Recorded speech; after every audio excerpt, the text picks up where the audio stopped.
of our time. Okay, so once again, I thank you for joining. So this is week 2, and as earlier communicated via email, we couldn't have the scheduled makeup class yesterday. So this session is likely to be what should have been reviewed to us or shared with us last week. So our facilitator is in and fully ready for us this evening, okay? The third participant would not be joining, but she would have access to the records. So she just chatted up that she has a function somewhere. However, that won't stop the class from taking place. So last week, we were only able to touch pivot tables, which is just an introductory aspect as such on the Excel, a major part of the Excel. Of course, I did more of introduction. So that is likely to be part of what our facilitator have in mind of taking. So Emmanuel, you can just touch it a little in the course of the week if it's part of the schedule as such. But I know what is in stock for every one of us is much more bigger than pivot table. So that was just used to make up for the unavoidable challenge we had last week Sunday. So this evening, I want us to be expectant. I believe we are in a location that is not much with distraction. You know, as earlier stated, the goal is for us to learn, is for us to acquire this skill. And of course, from our assessment last week, I realized that 2 of our participants, aside from Bamidele, who definitely let us know his experience level with this subject today, I realized that we are lead roles as such. We are not maybe entry-level employees of our various organizations. So there's a lot that we've known. So this is just an opportunity to add more to the skills we already have. So, and as I earlier said, Bro Emmanuel, I call him because we are brothers. Bro Emmanuel Adebayo is someone I've known for some time now, and he's a professional in his car there. He's someone who knows his owners. When it comes to data analytics, I can say he's a guru. He has the experience, he has the professional touch. So you are learning from someone that is not a novice. So your questions will definitely be addressed. You'll be taught every basic to intermediate and probably some touch of advanced you need to know to start a vibrant and solid career when it comes to data analysis and even scale up. Yes, because it's a world on its own. I remember a few months ago when I was on a platform learning Power BI, Microsoft Power BI, which is part of what we learn in the course of this course. The facilitator made us to understand at the end of, was it 6 weeks or so, that everything he has taught us is just, even though they look advanced to us, it's preliminary. So you still need that skill to start. Because until you start to practice, you're as good as someone who just heard, as in you've not known. Because when you practice, you get to know and you become a pro. So that's just why we are here. Let's get this skill. Of course, you might look at it that we are just 2 in the class. It doesn't matter. The fact is you have the facilitator, and even if you are the only one, you get the same level of skill, the same level of passion in which our facilitator will teach 100 people in the class. That's the same level it's going to take the 2 of us here this evening, and hopefully when Happiness joins next week, the 3 of us across the 4 weeks for this course. So let's maximize it. You have access to him. If you have a question, after tonight's class, of course, you get the recording as always.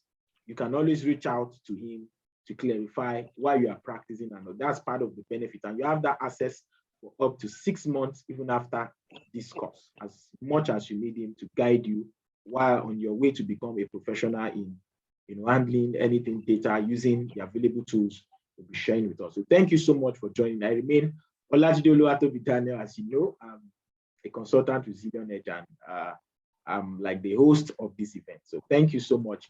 And I'm excited. Bro Emmanuel Adebayo is here with us to teach us and take us through this course. So Bro Emmanuel, you have the floor 100%. So let's start the class. Thank you, sir. All right, thank you so much, Toby. Please confirm you can hear me clearly. Yes. You are very audible. All right, good one. So, good evening, everyone, and good evening from Delay, and good evening, Sister Tolulope. So again, I would like to apologize for not being available last week. I had to travel out of Lagos State. So without further ado, let's start. Okay. So a bit of intro into the class. Many of the things I'm going to teach, especially today, I'm just going to give I'm going to teach on some fundamentals of data analysis, and one of the things you see in this class is that you need this class. This is the foundation. One of the people enter, they just enter with tools.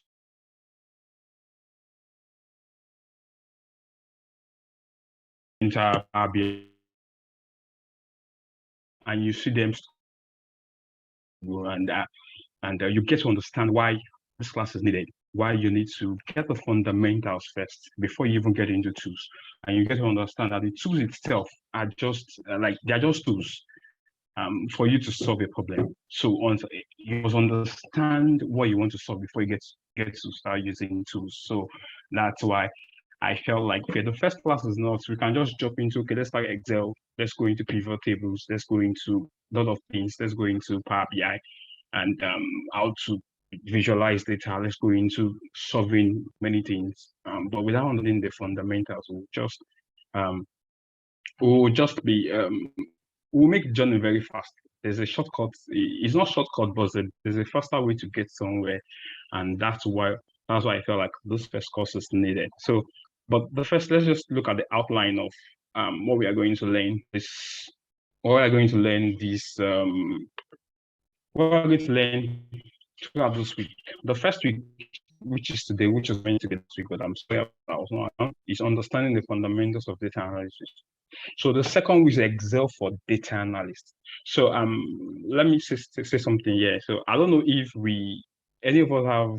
I won't be teaching the basic understanding of Excel next week. I'll be teaching for data analysis. So I'll be going into, so like an example is that I won't be taking, this is home reborn, this is insert, this is design. I won't be doing that.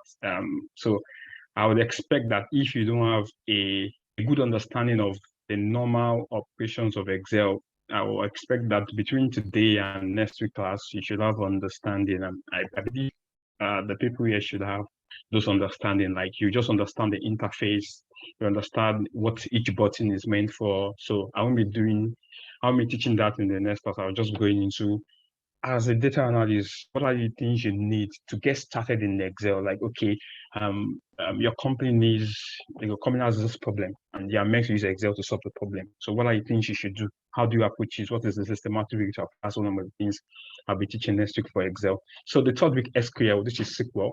And this is more like the foundation of data analysis. So, and like I said, we see a lot of people jumping into analysis and they get stuck in a lot of tools. Which one should I start with? Which one should I not start with? And most of the job interviews, most of the job requirements, you see SQL. Why SQL? Because most companies store their data in database. They don't store their data in Excel. Majority, the big companies actually, they store their data in database. So you must be able to pull that data out from database and analyze the data. So, and how do you pull that data out? That's when you use SQL. SQL is just a language, and that we'll be using SQL. We'll be teaching SQL. We'll be going from the beginner of SQL and into the intermediate. So we're working very fast. And I expect that you have your time with you from next week, Excel and for SQL. Before we're going into Power BI, so data visualization. And I have a week 5 bonus, which is a case study. So for week 5, which is more like week 5, I just saw it as a bonus. So we'll be taking a case study. We're looking at a case study where a company has this issue. How do we approach the problem? We are given the data. How do we use this data? We will do a little bit of that, a snippet of that, of a case study today towards the end of today's class. So that is just to reinforce why we need the fundamentals of data analysis. But the week 5 we will be given an assignment. I'll be giving different case studies to different people, the 3 of us. Okay, this is your own case study. this is the business case, go and solve it, and this is the data, and give us visualize it for us, give us your recommendation. Because at the end of the day, analysis is not just to work with, to just play with data. It's about giving a recommendation. Okay, there's this problem, I got the data to solve this problem, and this is the recommendation I'm giving to solve this problem. So this is the outline, and I'm very sure you're going to have a wonderful time today. So week one, understanding the fundamentals of data analysis. And so the first thing we start with is definition. What is data analysis? And I'm very sure before you came to register for data analysis, you've had understanding, you've seen online people telling you that the next phase of part of the next tech jobs is data analysis, and other aspect of it, data scientists and a lot of things. You've had those things and you've prepared yourself that, okay, so like, how do I get into these things? Or you're in a company where you feel like, oh, data would be my core requirements. I will need to analyze a lot of data. So how do I go about this? And this will be a very class for you. So in layman's term, I will define analysis as data. I'll define the analysis of data to draw insights to aid decision. That's all. That's just the basics. The bigger terms are just there. The core thing is that you're analyzing data to draw insight and aid decision making. It's all about decision making. So you're given data every day. You're generating data. Every day you're generating data. Even yourself as a person, you're generating data. So it's ability to use the data you are generating to become a better person. That's all about data. There's no big word to it. There's absolutely nothing much to it. So, and the thing is, the big companies, small, traditional, non-traditional, are using data to understand their customer better.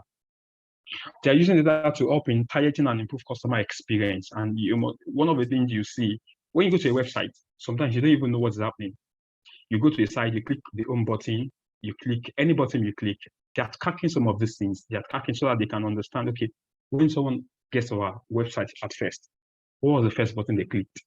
So how do we optimize this button? How do we make sure that what's the problem? What's the difficulty? Because why would someone leave our site immediately they enter our site? What's the problem? So these are this company receive to better make a decision, better make a decision, better make a so this insight is gained from analyzing it. So let's look at an example, a call center manager. A call center analyzes his team performance for resource optimization.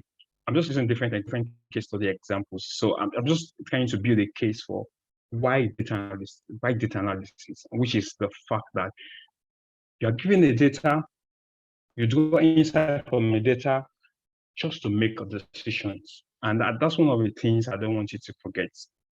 So that you don't get yourself too much wrapped in tools, because when we go into Excel, when we get into SQL, you might get yourself worked up into those tools, and sometimes you get choked up. But you must understand that you're given a data to solve a problem and to give a recommendation. That is just the basic of data analysis. So let's go to different forms of data. What are the different types of data analysis? So we have the descriptive analysis. We have different types of analytics. We have descriptive analytics. Descriptive analytics is describing what happened in the past. Most of the data you'll be working with are things that happened in the past. An example is that you're given a data about sales reports. So you're given an example about sales reports of a company like Pepsi. So what you do with the data is that you would give recommendation concerning the data given. Those are what is describe what has happened in the past. And some of the data you'll be working with are just descriptive. They are not this, is that it has happened in the past.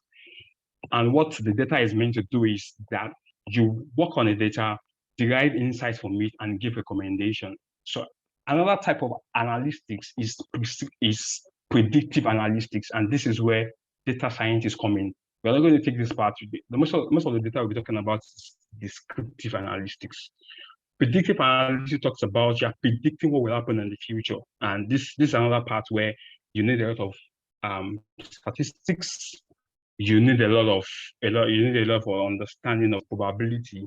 So, but those are more in the when you move from analysis to scientist, when you're moving from it as a data analyst to a data scientist. So that's more like the differences between being an analyst and a scientist. Most of the what a scientist does is that they predict, okay, from what we've seen now, we've seen that our there's an average increase in our sales. What is the probability that we can increase our sales by 30% in the next 2 years? That is when predictive data come in. That's when you have to use tools like statistics to make predictions concerning the future. So I hope you understand the difference. So most of the work you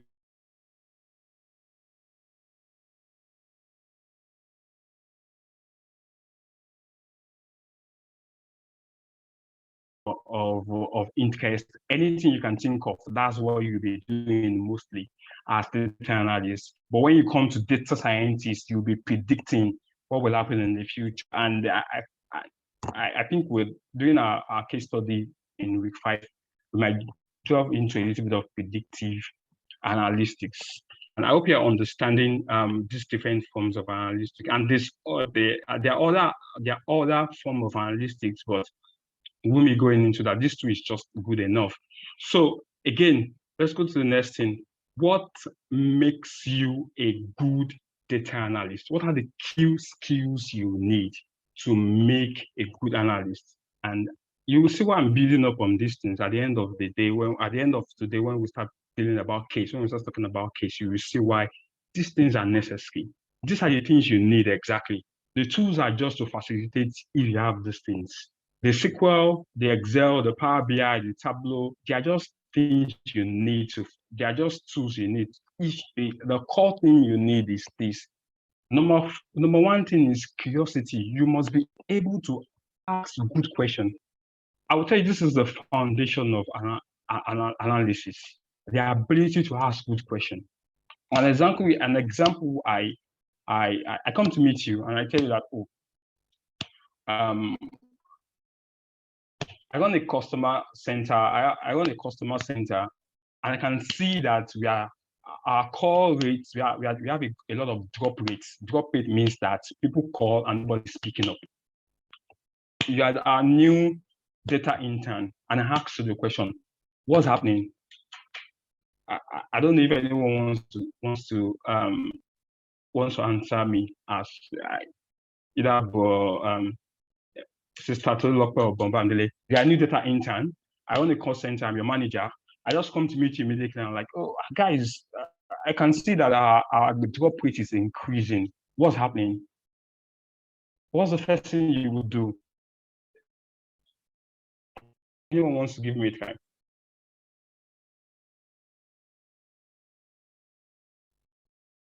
Hello, am I communicating? Bombamdele, Sister Tolulope. I want to be able to make sure that we are communicating. Hello. Yeah. Sorry, I'm in transit, so I may not be able to. Okay. That's fine. So, you are communicating. So if you come like that, you ask for why the calls were dropping. Well, the first thing we need to understand is, well, why are the calls dropping in the first place? So we will need to know how many calls have dropped so far out of probably out of 100 calls.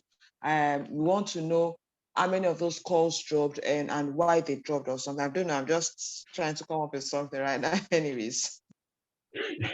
Exactly. So that's the thing. You ask the basic is you ask question. That's just the to better one of the things I can help you that will help you as this is that you must be able to ask good question. The first thing for me I'll ask is that there's a drop call rate. The first thing I'll ask is that how many call rate are dropping before we can say call rates is there's a high rate of drop of calls. Must be able to quantify that in terms of okay, at what point do we say we are having high call drop?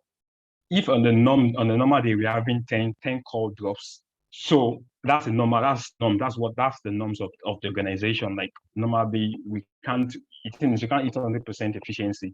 So, but normally we have 10 cases of drop calls.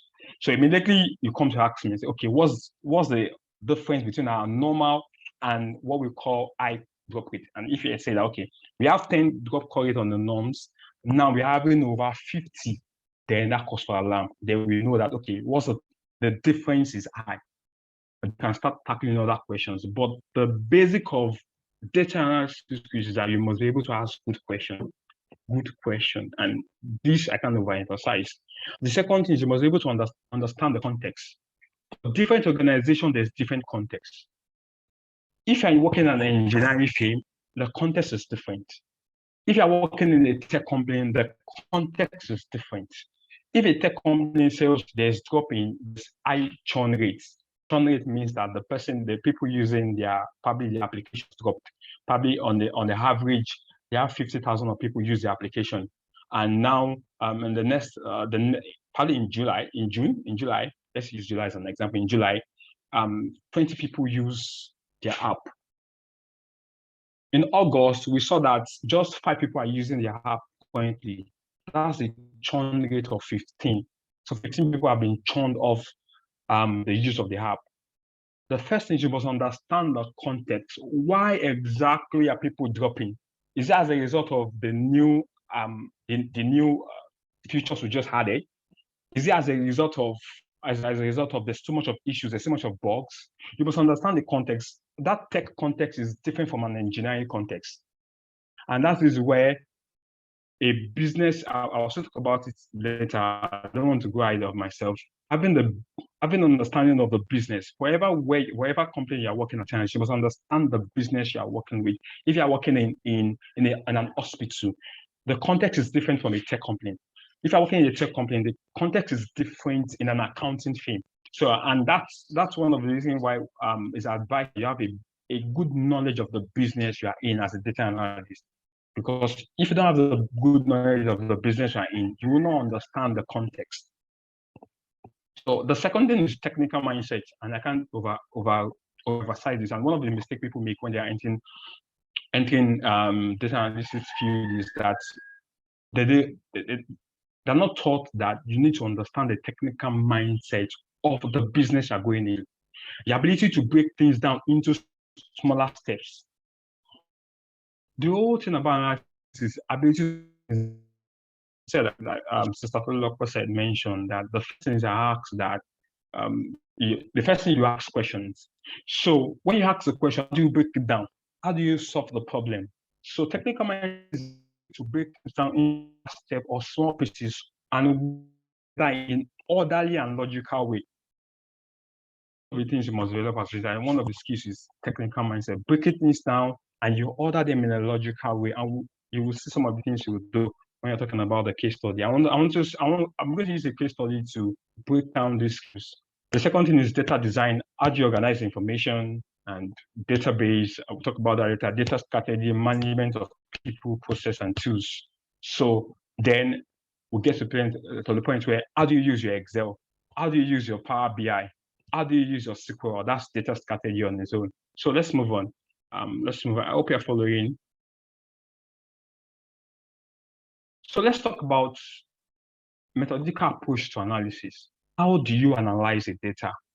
How do you go about analyzing something? And the core of today's topic is this step here. Because one of the things people do is you want to analyze data, immediately you just see the data, you just jump on the data and you get yourself worked up in the data. You start deriving insight that is not needed. You start deriving insight that is not even happening.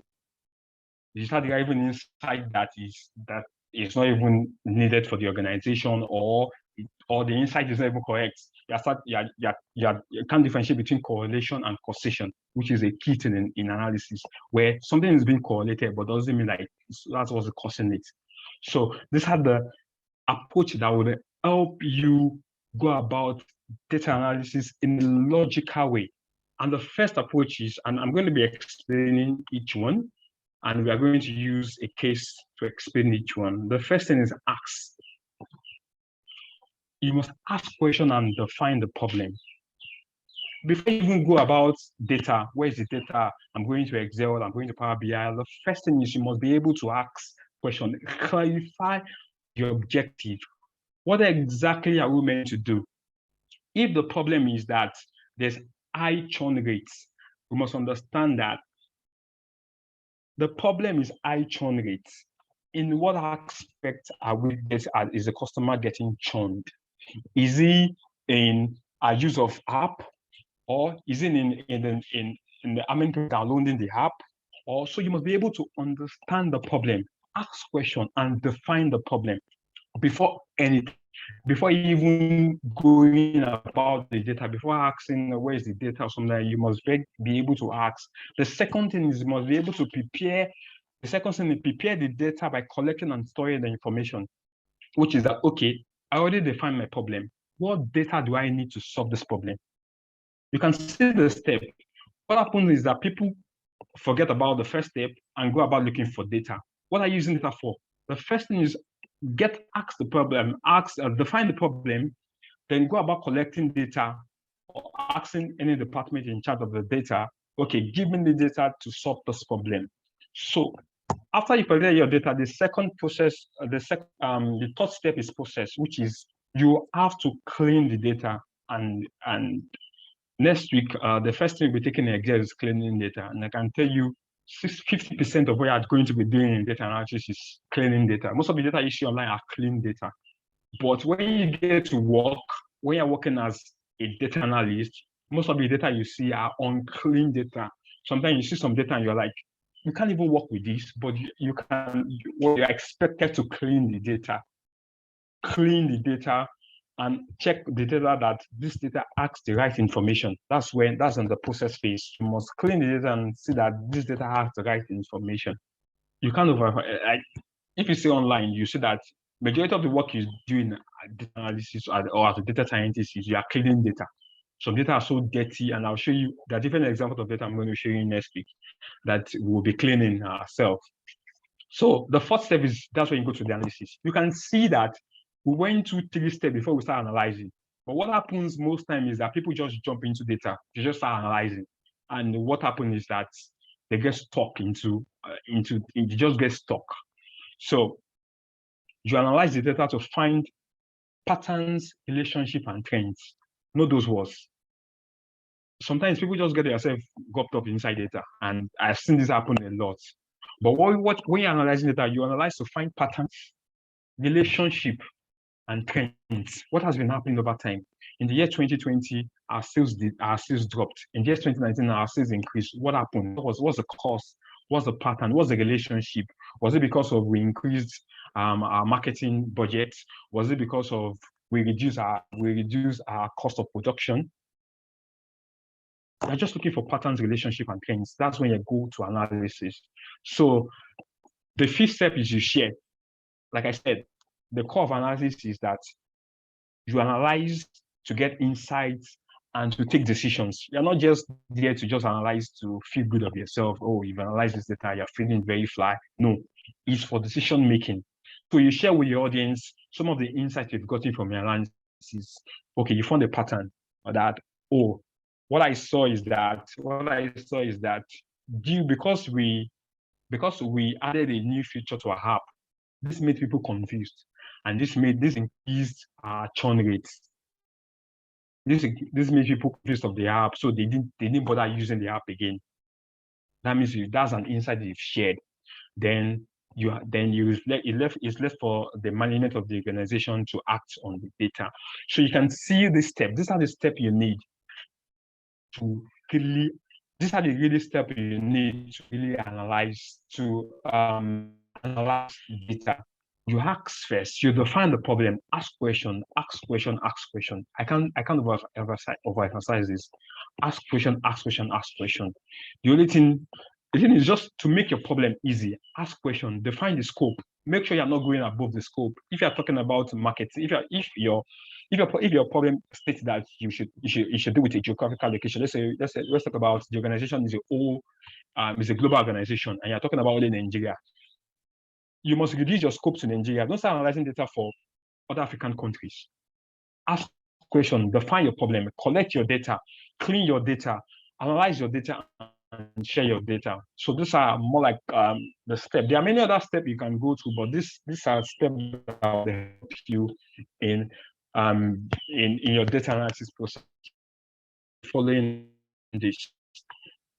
So let's use a business case to further explain the last process we discussed about.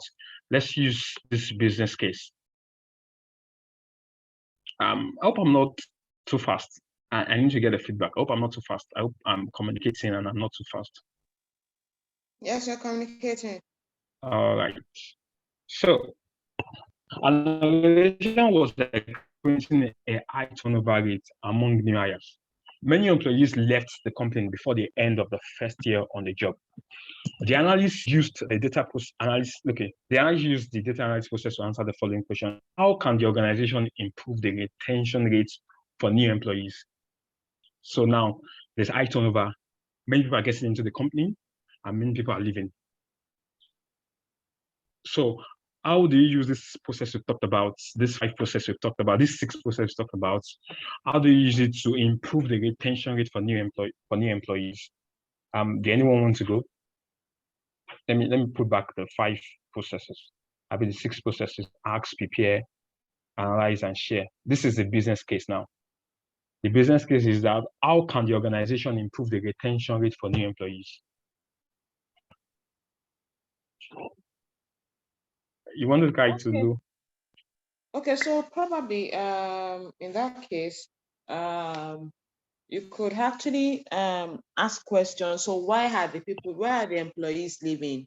So that's why they are meant to have this, probably have this survey, this exit, what do you call it now? So why are they leaving? So that is the first thing we need to know. So why is it that once they come, they leave? So there should be questions that should be asked. Then we talked about prepare. So what data would we need to actually come up with why there is a high turnover rate? So like I said, still the exit exit form that staff usually fill or employees usually fill when they are leaving. There should be a data that captures that already. So if you're able to pull out from the organization, they're able to pull out, okay, what data that you be used, if they have that stored somewhere anyways, because some organizations don't even have the data.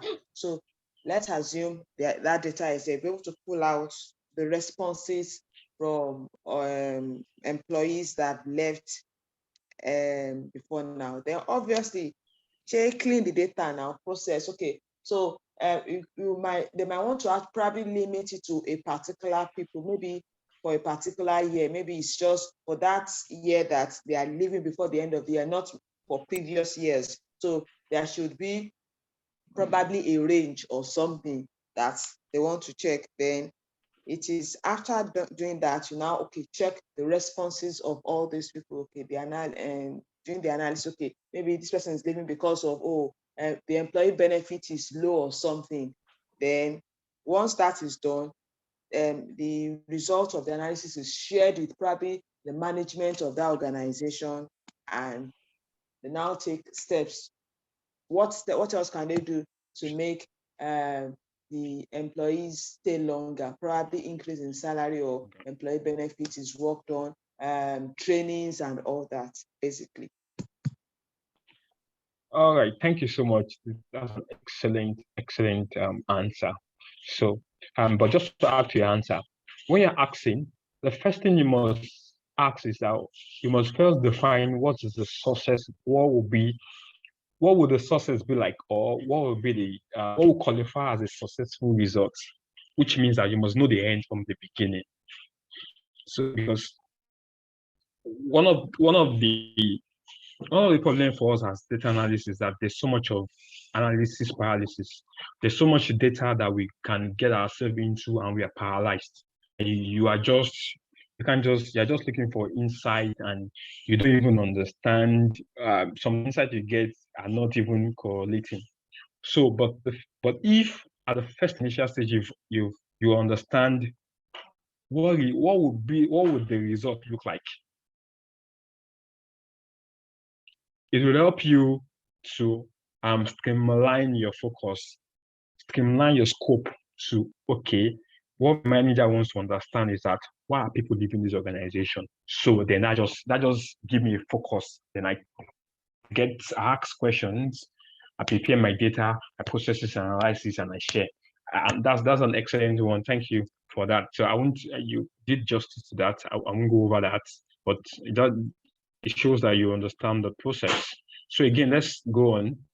So let's talk about some of the questions data analysts ask when they are in on for a solution. So what are the questions we ask? So it's not, you can't just when we say ask questions, there are things you're looking for before you can say there's a way you should ask the question. There are things you're looking for that can prompt some questions. So you're not just asking the question out of scope.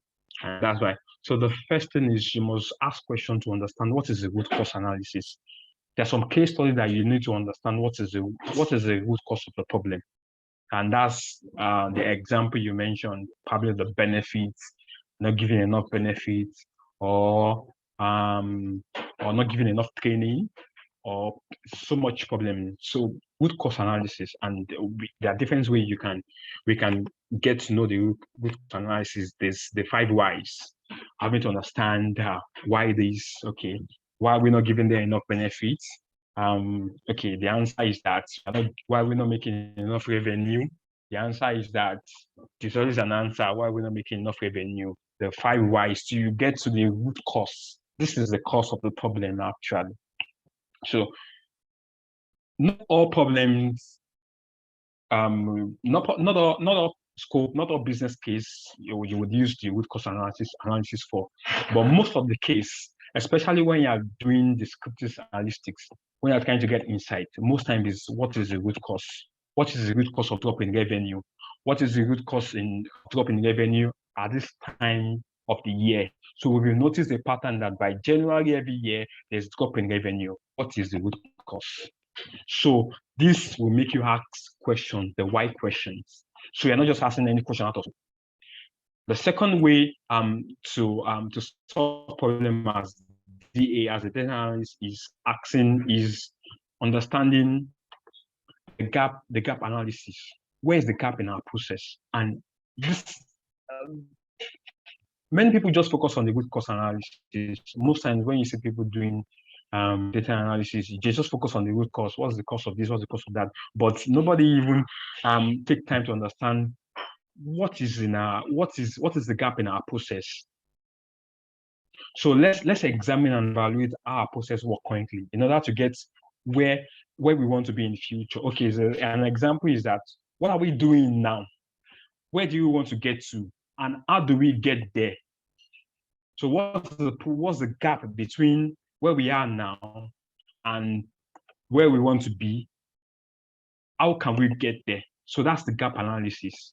And this is something you would as you go on in your DA journey, you will understand that you need ability to be able to understand what can we do to get from point A to point B. What's the gap? What's the process like to get from there?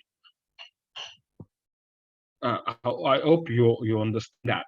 I hope you understand that aspect. So the third one is the blind spots, and this is the one things that get analysts into paralysis, analytic paralysis. What are the things you are not considering? Is a question you need to keep asking yourself, even while you're doing your root cause analysis, your gap analysis. What are the things are we not considering? Okay, we've done our root cause analysis. We've seen that this is the problem. But what's our blind spots? What are we not seeing? What are the things that we're not putting into consideration? So you see that some of these things you rarely see it. You rarely see when you in any training. Most of the DA training I've seen, many people don't explain these things because they don't see it necessary. But these are the foundation you need. How to solve the problem, your root cause analysis, your gap analysis, your blind spots. This is key. And I want you to put this at the back of your mind. Always put at the back of your blind spot. Anytime you're saying data, what are the things that we're not considering? You must always put that at the back of your mind so that you don't miss many of the process, so that you can identify some of the things you're not seeing to better form a better strategy moving forward. So I did the calculation here. So the ultimate formula for solving any problem is good business knowledge. You can't take this away. For every career path, you are in HR, you are in safety, you are in accounting. You must have good business knowledge of the career you are, good analytical skills, and good data. And that's when I say good data, that's what I talk about. Bad data is talking about one, the data doesn't answer the problem. Two, the data is a dirty data. Now, I'm going to show you dirty data, and you're going to see how dirty the data can be actually. So this is the ultimate formula: good business knowledge, good analytical skills, and good data. If you can have this, you will solve any problem. So before you can say you want to analyze any form of industry, the first thing you must do is that you must be able to understand what pertains to that industry. You get a job, you need to analyze for an health service. The first thing you must do is that you must be able to understand what pertains in an hospital. What are the what if you're okay, if the job is you need to have an hospital. The first thing you must be able to understand what makes a good hospital. What are the processes? What the processes in an hospital? So you must be able to understand the business of a good hospital, and you must be able to bring out your good analytical skills. We talk about the analytical skills, your curiosity, and a lot more. And you must be able to collect good data to address the problem, and you can solve anything with this formula. Okay, so let's move on. So let's talk about applications of analytics in different industries, and so that you can understand what pertains to different industries. Like I mentioned, good business knowledge. So let's talk about some of these industries and what pertains to some of these industries, and what are the understanding of these industries. I might be going into these industries as time goes on as a DA. So the first industry we talk about is the retail industry. Can you see my screen? Can you see? Let me confirm if you can see my screen, or I just need to broaden it. Hello? Hi, I'm Etienne. Can you see my screen? Can you see what is on the screen? Yes, I can. I said, can you, but you can broaden it a bit. Okay. Just give me a minute.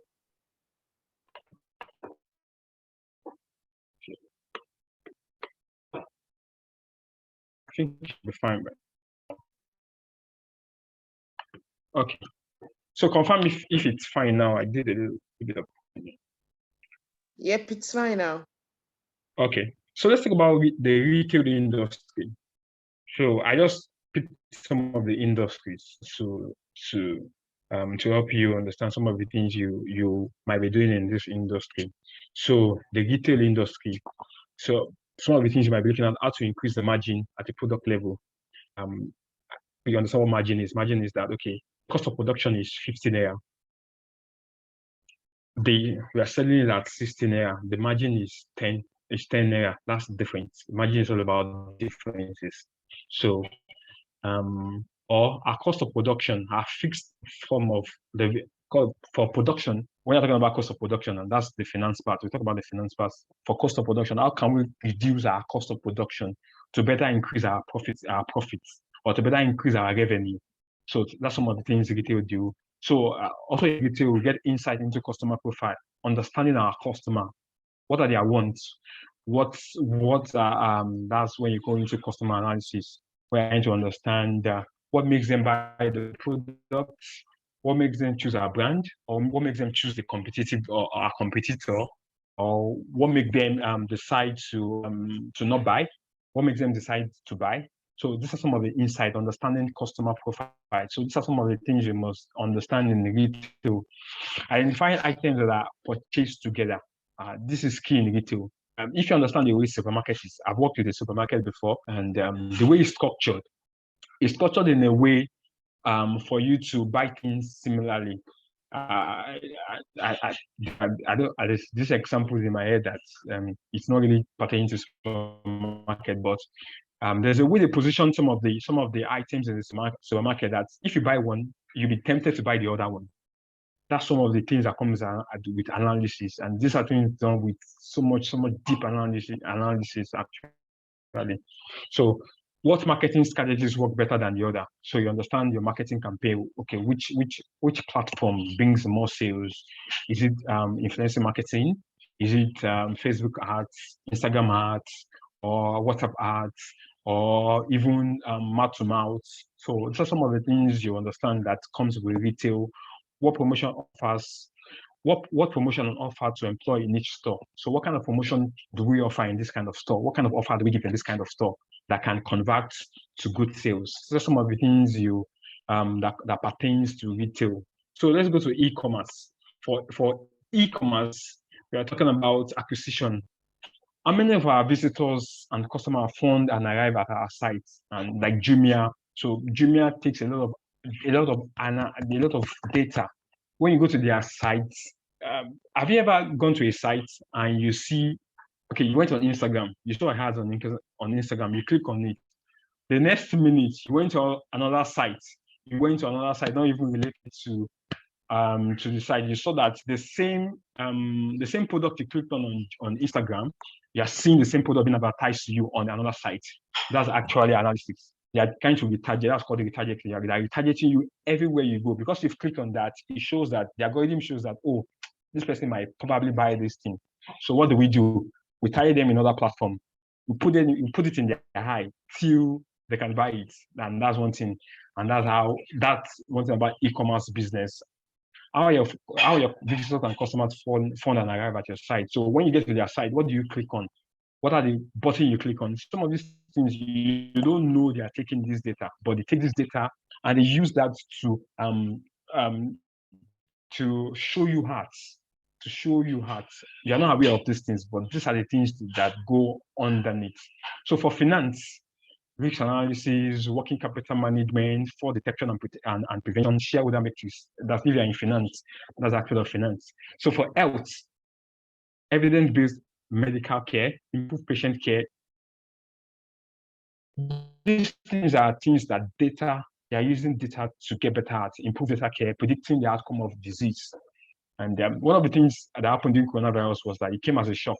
Like nobody expected coronavirus, but the fact is that if you followed the news of the coronavirus, what's this man, the Microsoft founder, he has been predicting that there's highly going to be an outbreak of an airborne disease over a very long time before even coronavirus came in.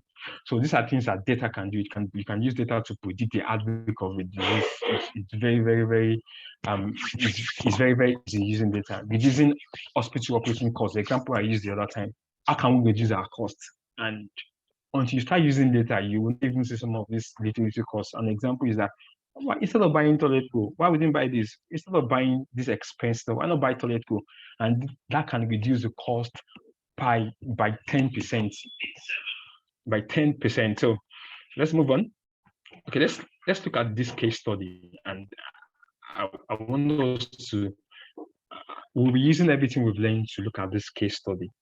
This case study is our client is a large manufacturer and retailer of non-alcoholic beverage, such as sodas, juice, sport drinks, and teas.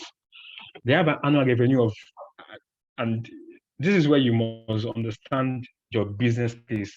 Ask the question, you must understand what the problem is. They have annual revenue of roughly $30 billion and an operating margin of 30%. You must understand the problem. If you're not a accounting person, you might not be able to understand what is operating margin. What does it look like? And that's why I said you must understand the business case. You must understand the business knowledge of the industry you're going into.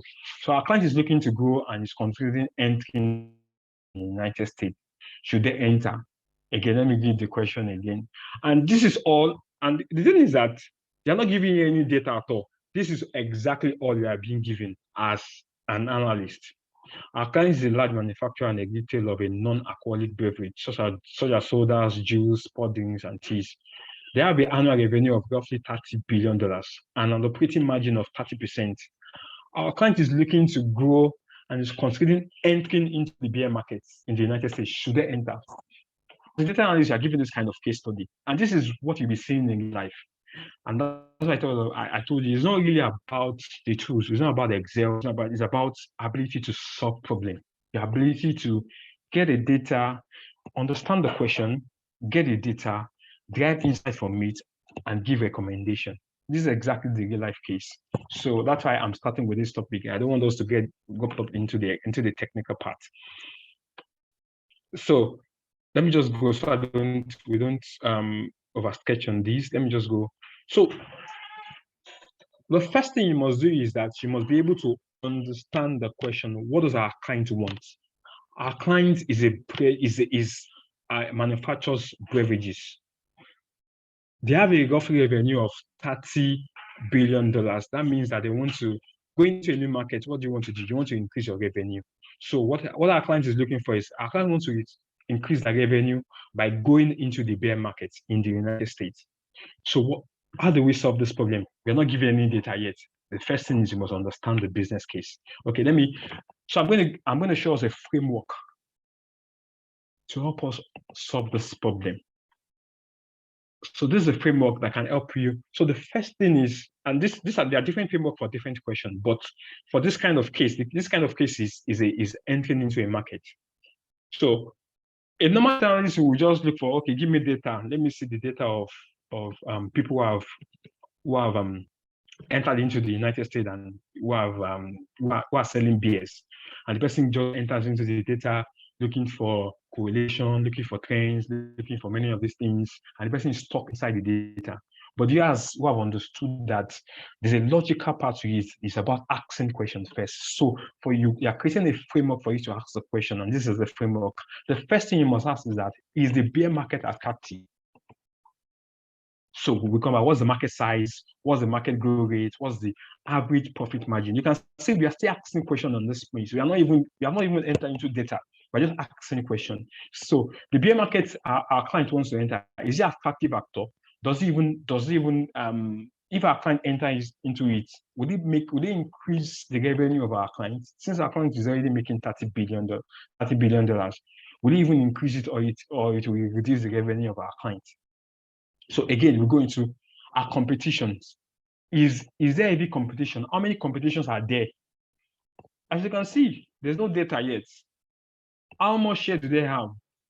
What competitive advantage do we have over these guys? Our clients, our own capability. Do you have the capability to produce beer that we are going into? Let's talk about profitability. What are the expected revenue and costs? How long are we going to take to break even? So you can see that we've not even gone into data, not data yet, but the first thing is we are understanding the problem. Okay, what exactly do you want us to do? Do we check into the market attractive? Is the market attractive? Is the beer market attractive? That's the first question we want to look at. Okay, let's example. That's the first question we want to look into. What is the market size? What is the growth rate? What is the average profit margin of our market? So, and that's where we want to focus on now in this case study. So we're looking at the market size. So I'm giving a data of an average person. For you to get the market size, you must understand that, okay, in the population, the US population, because our client is a US client, US population, how many people drink beer? Since we are going into beer manufacturing, how many people drink beer? How many times do they drink beer in a week? So we calculate that. How many times they drink beer in a week? So what's the cost of a beer? How much does that cost in a week? How much does that cost in a month? How much does that cost in a year? So then we can now project that, our clients would be able to make this amount of money in a year. So that's just understanding the business case. And this is just showing you how to think as a data analyst. You must think like you're solving a problem. You must not think like you're just jumping into tools. So the first thing is understand the problem. Understand what exactly are you trying to solve. Breaking down the problem into logical steps. This is the problem. We broke it down into this logical step. The beer market attractiveness is the market attractive. So now we're not focusing on the market attractiveness, the market attractiveness. So let's move on. So this is like understanding the market attractiveness, the market sizing and calculation. The US population is this is the data you are given actually. US population, 320 million people. 75% can drink alcohol. And this is all the calculation you'll be doing before you can do calculation in profitability or something. So, but this is like you're talking about the market size in first. 75% can drink alcohol. So what do you do? And this is more like we'll be doing this in Excel much later, but I just want you to see the picture and see how we broke down the market size. Can our client who is asking us question that should we go into beer manufacturing, can they be profitable? What's the revenue like per year? So let me explain this because you might not be able to understand. Okay, this is US population, 320 people, and 75% of them can drink alcohol. That's 75% of the population, which is 240 million people. So 75 of these people who drink alcohol, 75 of these people drink beer. Okay, because they're a different form of alcohol. We're talking about beer now. So that's 75% of 240 million people that drink alcohol is 180 million people. So these guys drink 5 beer per week, and for 50 weeks is a year. That's 250 beers per year per person. So you're not saying 180 times 250, which is about 45 billion cans of beer. So, and from, I think it's in the case study, okay, the case doesn't mention it, they say $2 per beer, which is 45 billion cans times $2 per can of beer, which is $20 billion. You can see our client makes a revenue, and if our client goes into beer, they're going to make a revenue of 90 billion. Would you advise our client to go into that, into that kind of market? Let me get a response. Would you advise your client? Let me ask your clients. Okay, your client, when your client was producing an average beer of was producing non-alcoholic, they're making 30 billion, roughly 30 billion revenue. And when you check the market size for beer, you saw that they could make $90 billion in a year. What would be your recommendation? We'll advise our client to go into the production. Let me get a response. Advise them to go, since they are making initially they're making 30 billion on non-alcoholic. If alcoholic give them 90 billion, obviously. Yeah. So, but you must also understand that these are just projections. Mm-hmm. So, and you've just looked into just one case study. That's just the market. Is the market attractive? So then we go into the competition, our client capability, then we go into profitability. So, but from just doing the market sizing calculation, you can see that, oh, the market is attractive, but that's not all to the picture. That's just part of the picture.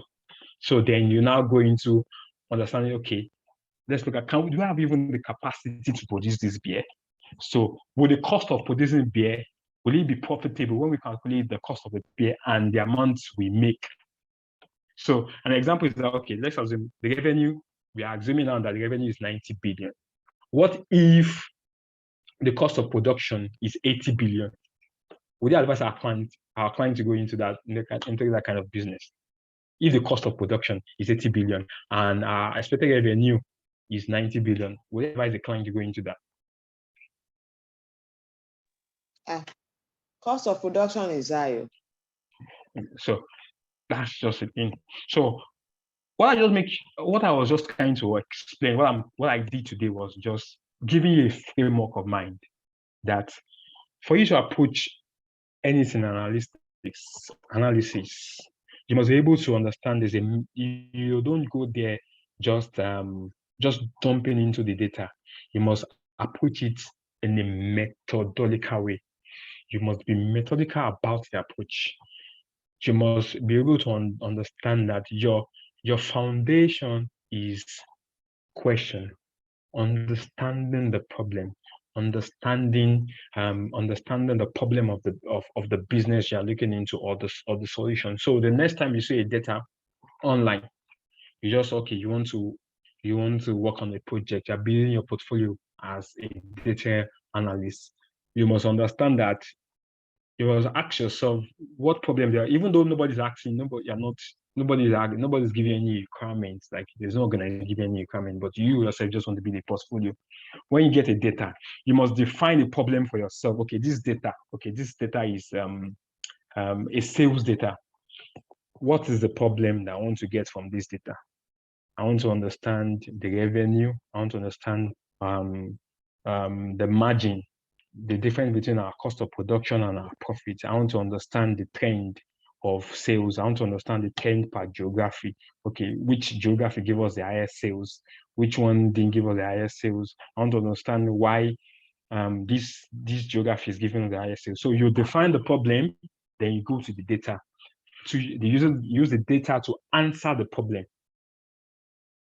One thing you must never forget leaving today's class is that before you go into any problem and into data, you must first define your problem. Define the problem, then solve the problem with the data.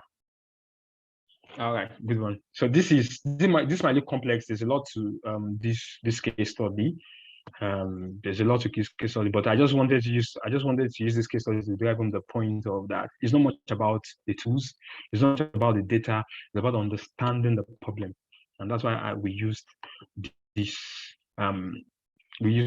case study. So that's all for today class. Very short class, just 1 hour 30 minutes, and I'm expecting questions. So the floor is open for question, and let's keep it going if you have any question.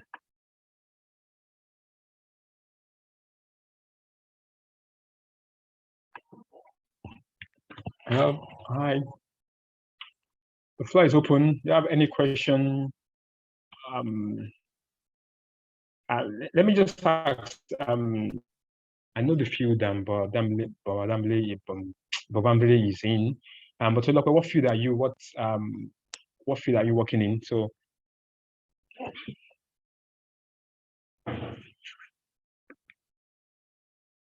hello, hi, am I audible?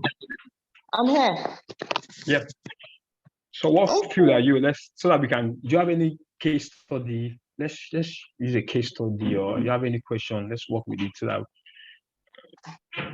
Okay, currently, like I mentioned last week, a customer service team lead, so basically the kind of what we do is majorly to find out and to deal with more customer satisfaction, feedback and surveys, measuring NPS, Net Promoter Score and all that. So basically, the kind of data for us to be more of customer related. Okay. Okay, so that's fine. It's good. I once worked as a customer service representative few years ago, so I understand some of the data we actually collect to better our customer experience, and also our delivery. Actually, so let me just ask, in your work, analyzing customer service data, what has and from today's topic, what are the things you've gained pertaining to in relation to the work you do?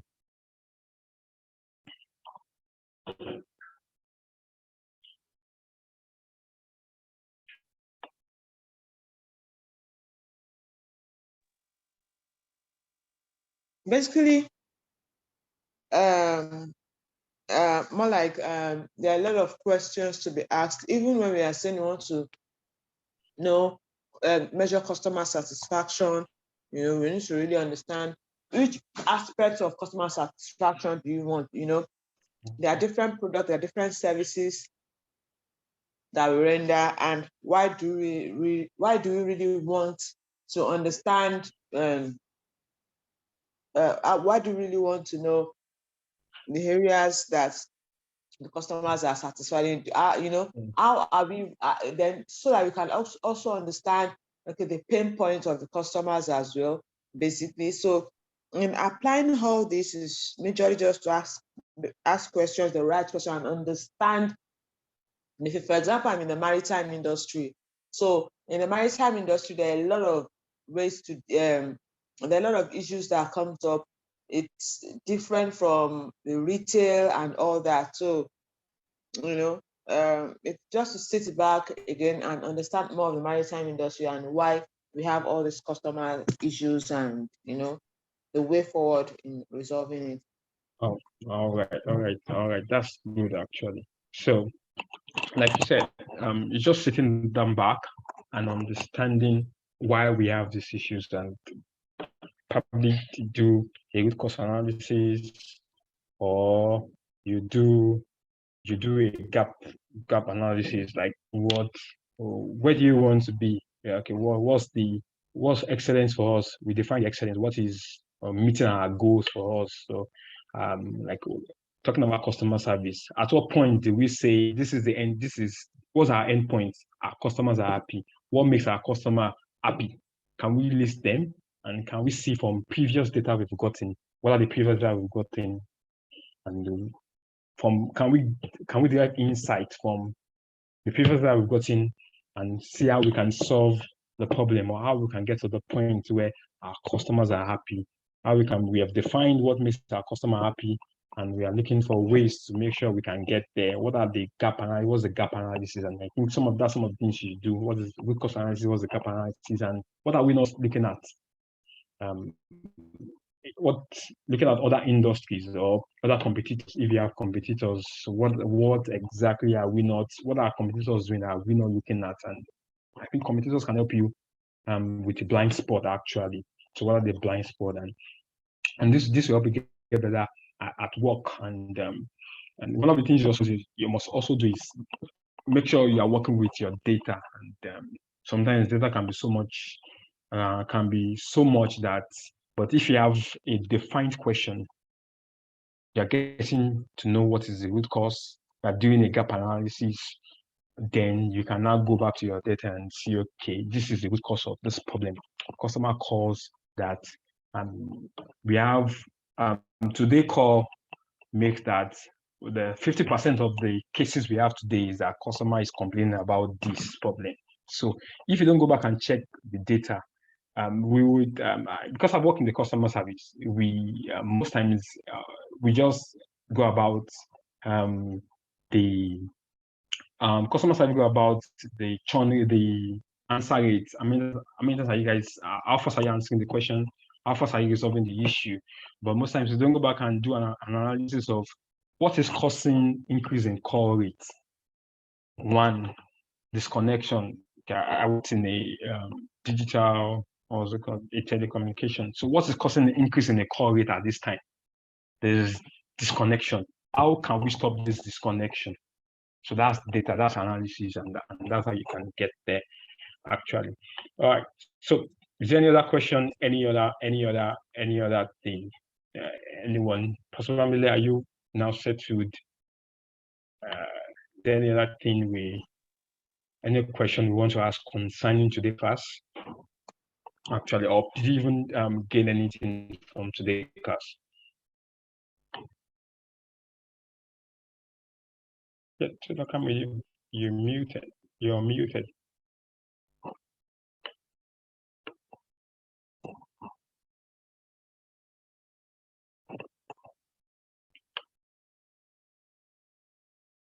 All right.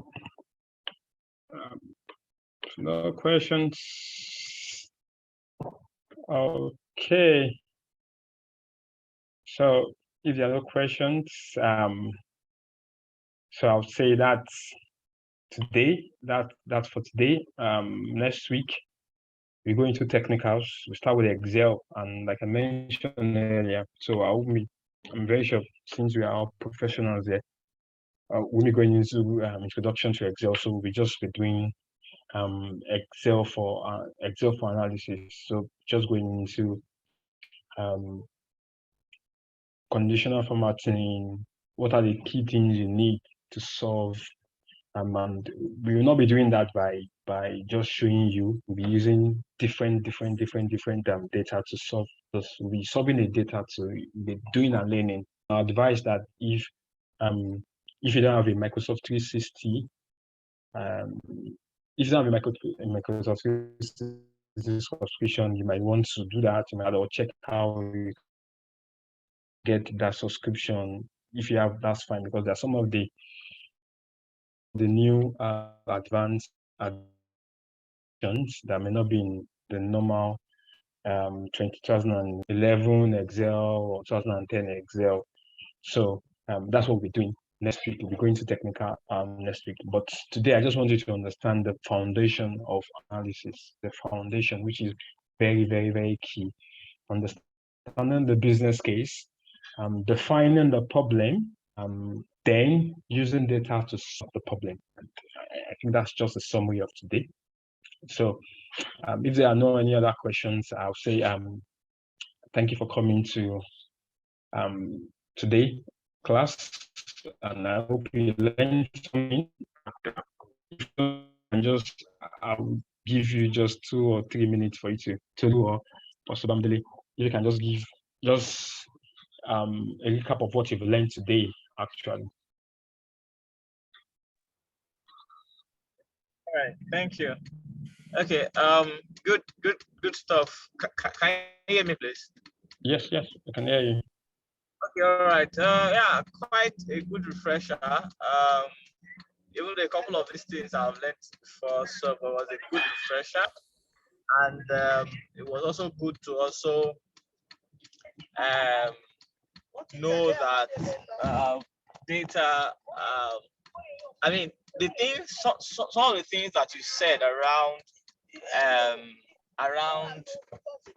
knowing what you actually want to get, knowing the questions that you want to answer, and then answering those questions with data is very, very important. So I think that for me is very, very instructive. Knowing what exactly you want is very instructive, and then using and answering questions with data important for me. Thank you. All right, thank you so much. Thank you so much. Tolulope?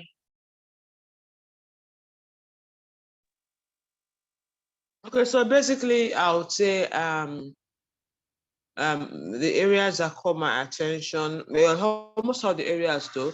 So, as in the part is the fact that when you have to process, the process is not just jumping into the tools like that, but understanding the approach to it itself and not just jumping into the tools, basically. So, but I think all the while that it's just nobody has actually, I've not really, it's not like I don't know all this, not all though, but the fact that you're able to take it step by step. Most times you just jump straight into the Excel for analytics and all that, basically. So that's a good one.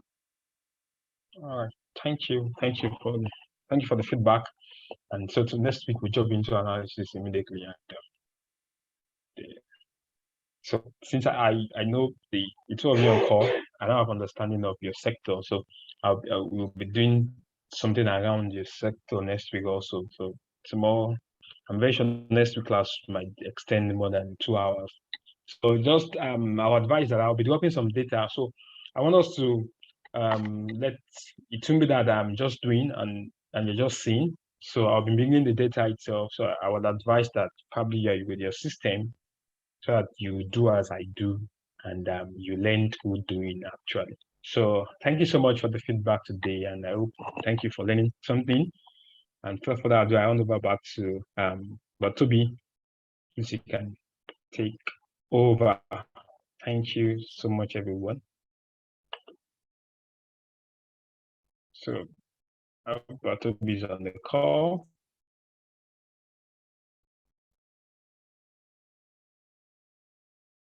Oh. Yeah, thank you so much, Emmanuel. I've been around all the while. I just had to, in the course of the discourse, I had to quickly attend to some family issues. But please confirm you can hear me. Yes, Hello, I can sir. hear you clearly. Yes, I can Okay. hear you clearly. Okay. Thank you so much. So I believe strongly that our participants have acquired a lot today, though more of theoretical aspect of the discourse, but a lot of foundational discussion have been made, and I believe some of these insights are what to be built on in subsequent classes, just as you already shared the as in the roadmap to impacting the participants all through the course. So thank you so much for joining. So you will get the recording of this session in case you need to make reference to it ahead of next class. And I don't know, Bro Emmanuel, probably I missed that. How would they get some of this software? Is there a way they can get the trial version, like Power BI to experiment? So Power BI is free. Power BI, you can download Power BI. But for Microsoft 365, I think I have a okay. I have to check back my YouTube link. There's a YouTube. Okay, but I believe most of the participants are likely to have an active Microsoft Office platform already. Yes. But you can always share that.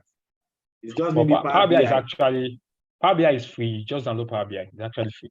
Oh yeah. I remember the one I downloaded is still valid. Yes. Yeah, you might not be able to share your work outside because of you have to pay if you get to that point. But yeah, the limits for practicing, it's free. Okay, that's awesome. That's awesome. So that's a great one. Thank you so much. I believe participants have been impacted as well. By the end of the course, of course, we'll get your feedback to really know how the whole thing went and what we need to improve on. So in order not to waste much of our time, thank you so much. If you have any question between now and the next class, you can always reach me. I will connect you with the facilitator. And by the end of this class, you will get access to the facilitator for the next 6 months, or probably for as long as you can. Unfortunately, it's someone not too far from the fold. Yes, it's not too far from the fold. So we can always reach out to each other and get to learn more from each other in the course of time. So thank you so much, Bro Bamidele, Sister Atolu. Thank you so much for joining. Do you have any final comment from you? Is there any anything you'd like to ask generally about this course, not necessarily about what you learned today? Is there any? Bro Bamidele, just to hear your voice though. Sister Atolu, are we fine for today? Can we shut down the class now? Or you want to learn more? Okay. Thank you for that remark. Not at the moment. Bro Bamidele, how about you, sir? Yeah, I'm fine. I'm good. I'm looking forward to the next. Awesome. Thank you so much. Thank you so much for that feedback. So I'll send the needed reminder and also prepare us for the next class as always through email as well as our WhatsApp platform. Thank you. Do have a pleasant evening. Emmanuel, thank you so much as well for the excellent job. Thank you for the slides, well detailed and well insightful. Thank you. God bless you, sir. So we'll meet next week Sunday, same time, 6 p.m. Thank you. All right, bye. Yeah, bye, sirs.